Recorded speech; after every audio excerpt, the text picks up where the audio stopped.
here we are. We made it home. We have been traveling, but we didn't want to miss. What is it, Paul? Season 6, you say? It is. Season 6, episode 12, in case you are keeping track at home, which we are at home.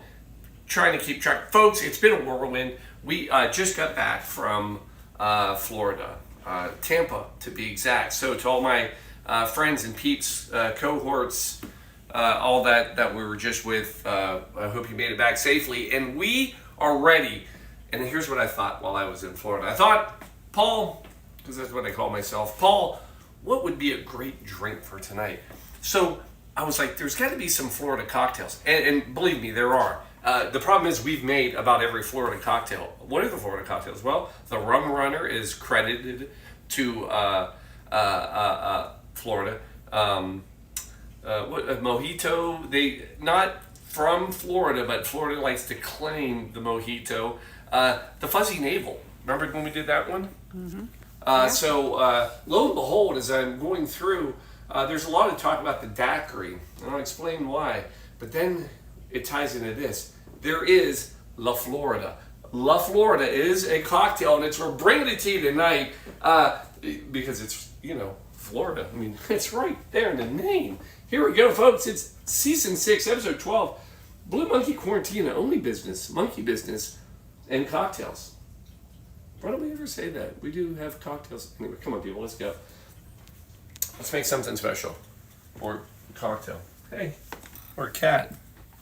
She's my co-producer. Co-producer on stage. She's getting ready. She's getting in position.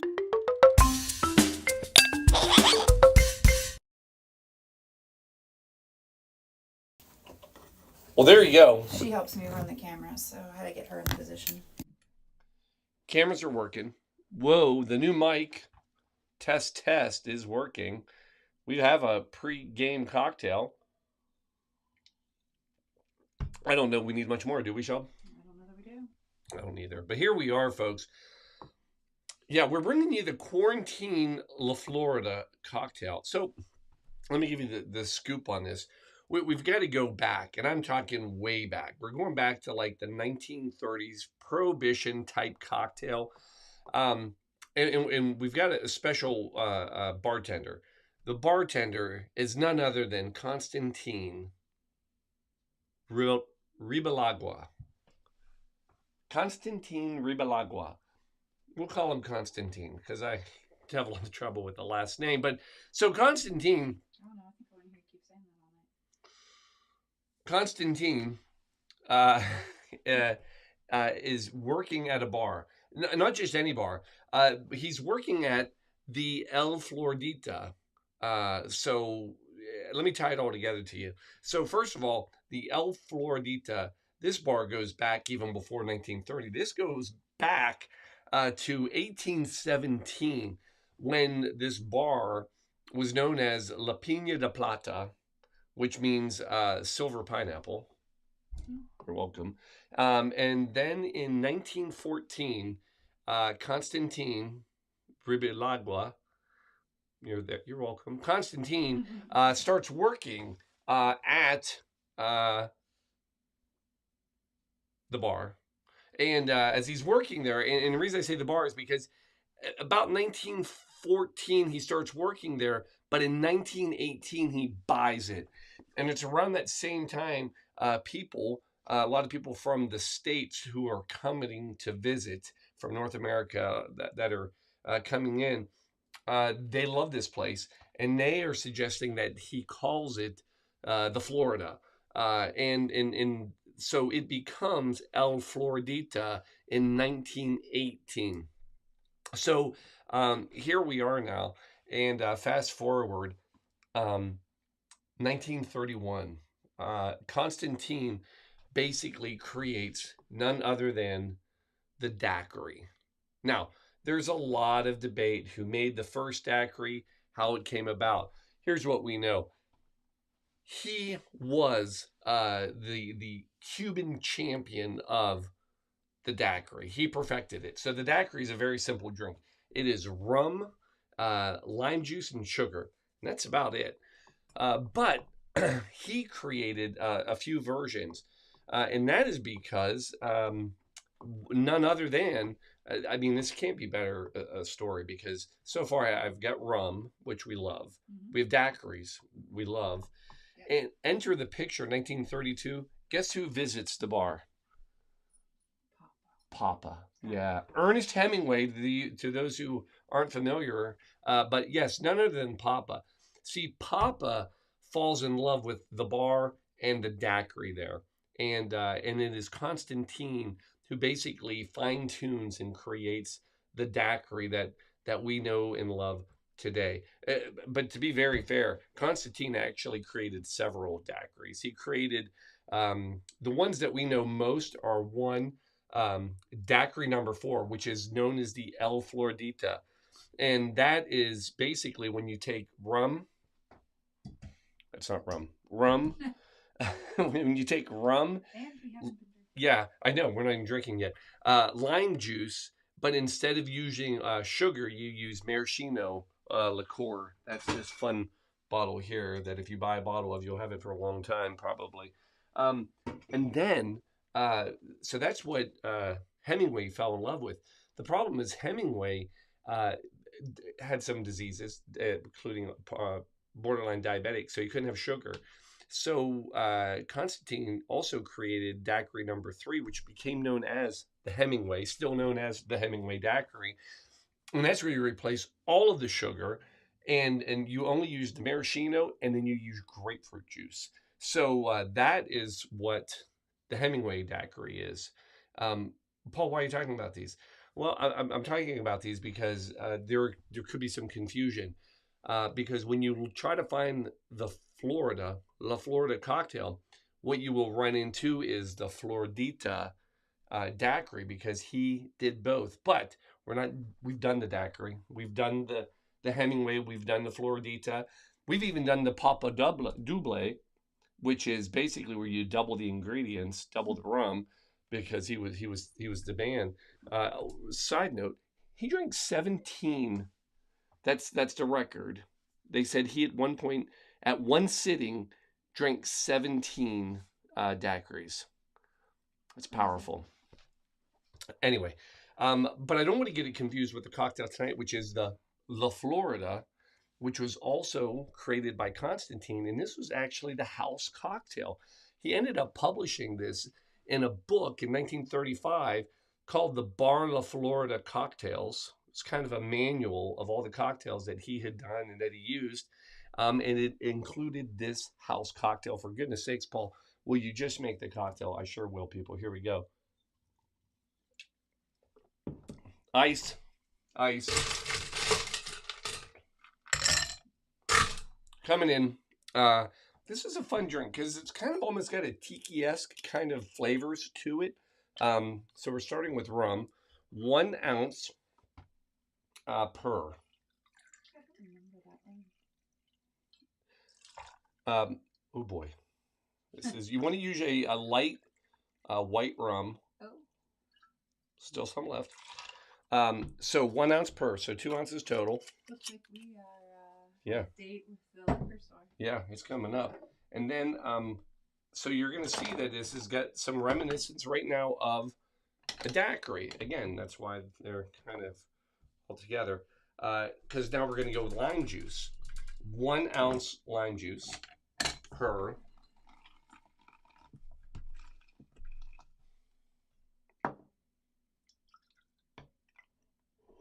Am I in trouble?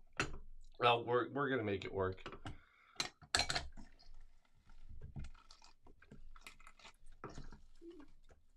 Come on, use that juicer to the nth.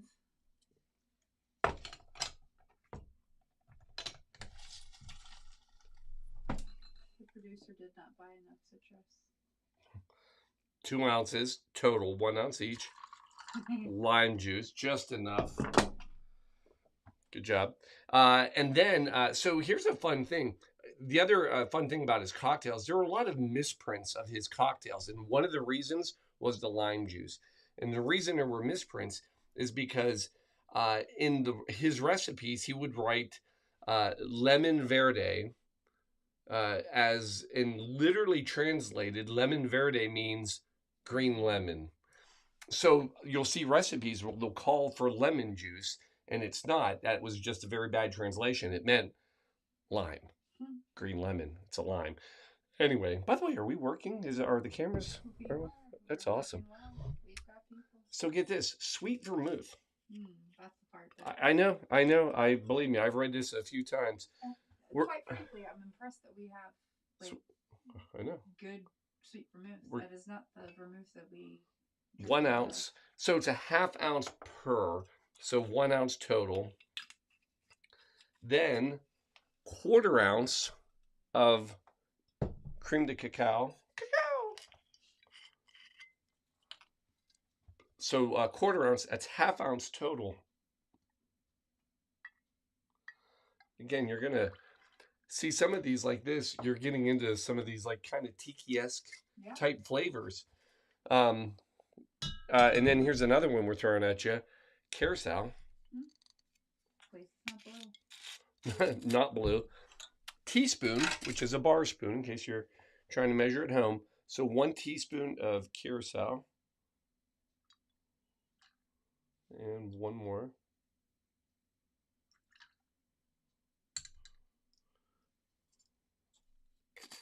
And then, final ingredient, Grenadine.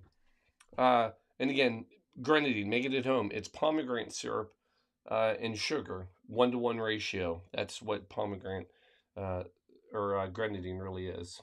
And 1, 2, right? And then you're gonna shake. By the way, all Constantine's cocktails, like his daiquiris, all shaken. It said to shake it until you can't hold the tin anymore. 1 to 2 minutes is what he would say you have to shake for. So we're going to shake it just for a little bit, get a nice cool. Meanwhile, in another glass, we're chilling our coupe glasses.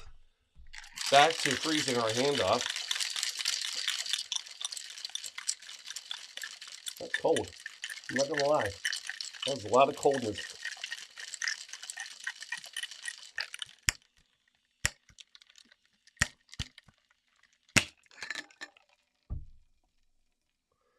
There we go. We're gonna pretend it does have had a chance to really chill. Oh, it smells nice. I don't know if you can smell it yet, but it's really got a nice kind of a fruit flavor to it.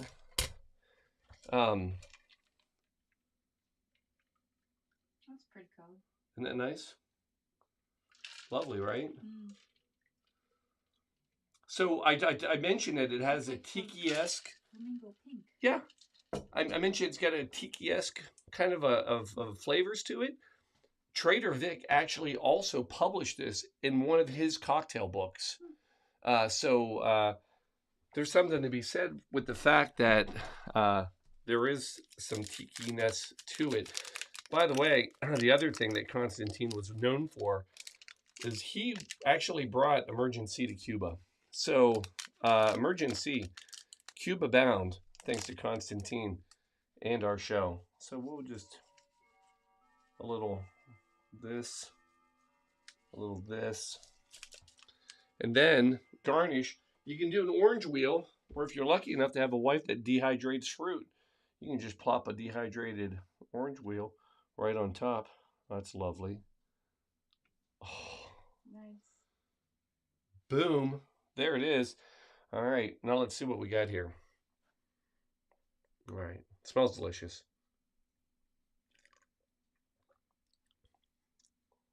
Oh, yes. Oh, that's great. So, I mean, so I was really trying to taste the vermouth. Yeah. And there is a little bit of a kind of a bit of almost a wine. You can kind of get a little sense of it, but honestly, the tartness and sweetness. I'm bringing this in over here. I know, I was getting rid of that. Hold on, a little cheers. There it is. Action.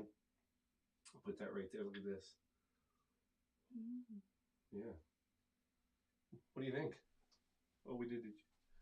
Chink. Here we go. It does have a tiki taste to it. Oh my God, that's delicious. What do you think? I like that very much. So, there's a lot going on in that. that it is, Multi-layered. and again, almost again back to that tiki. So a lot of tiki drinks have a lot of built layers. Yeah. I mean, he knew what he was doing here. I mean, you kind of have that little bit of a nutty flavor. Yep. I think that's the taste the Curacao. Yep. I think the vermouth smooths it out. I don't disagree. I think you're right. I mean, that's fantastic. La Florida. So not to be confused with the Floridita, which is basically just another daiquiri. So basically the house cocktail of El Floridita. Funny story about El Floridita. You know that bar is still there today. No. Still there, still in operation. Bucket list. Go to Cuba. Go to this bar.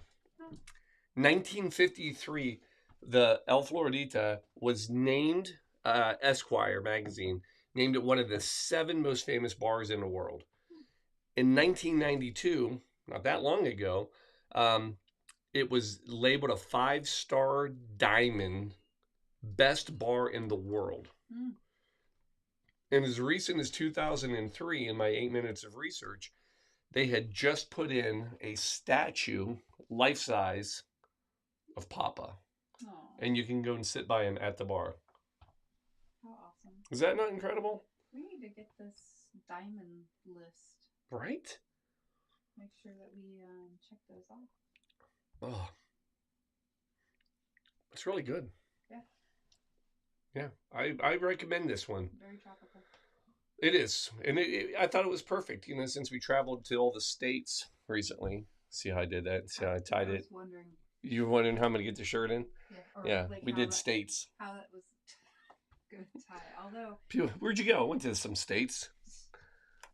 I could have drawn a picture of Florida on it, and then it would have been Florida states. But no, this sums up the Florida, though, right? Yeah. There it is. There you go.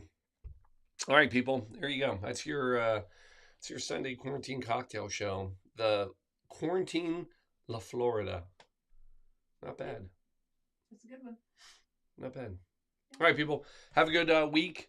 Enjoy it. We'll see you next Sunday, maybe. We got to figure that one out. Right.